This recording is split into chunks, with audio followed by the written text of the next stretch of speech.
अस्सलाम वालेकुम दोस्तों, उम्मीद है आप सब लोग खैरियत से होंगे। बात करेंगे ओमान में कोरोना केसेस के मतलब, क्योंकि इसके अलावा अभी तक कोई दूसरी मेजर ख़बर नहीं है, बड़ी ख़बर नहीं है। जैसे मज़ीद अपडेट्स आएंगी वो टाइम टू टाइम आपके साथ शेयर करते रहेंगे।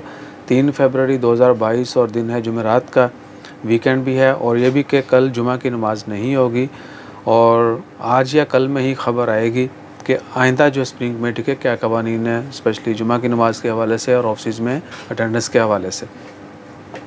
तो पिछले 24 घंटों में 1998 कोरोना के केस रिपोर्ट हुए, 5 वफ़ात हुई, इन्ना लिल्लाहि व इन्ना इलैहि राजिऊन।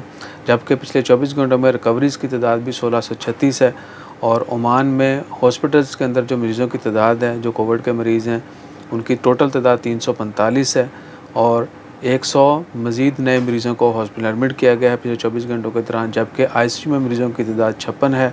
दुआ कीजिए अल्लाह ताला तमाम मरीज़ों को शिफ़ाए कामिला अता फ़रमाए और जो लोग वफ़ात पा चुके हैं अल्लाह ताला उनकी मग़फ़िरत फ़रमाए, उनके लवाकिन को सब्र व जमील अता करे।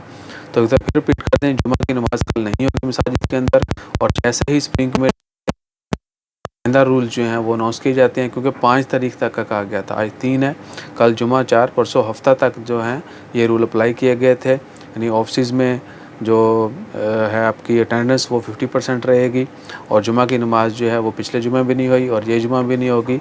इसके अलावा एक्सपेक्टेड है कि ये पाबंदी ख़त्म कर दी जाएगी। बाकी अल्लाह ताला ख़ैर रखे, जैसे अपडेट आती है, अनाउंसमेंट होती है, वो इमीडिएटली आपके साथ शेयर कर देंगे। अपना ख्याल रखिएगा, दुआ में याद रखिएगा। जज़ाकल्लाह, अल्लाह हाफ़िज़।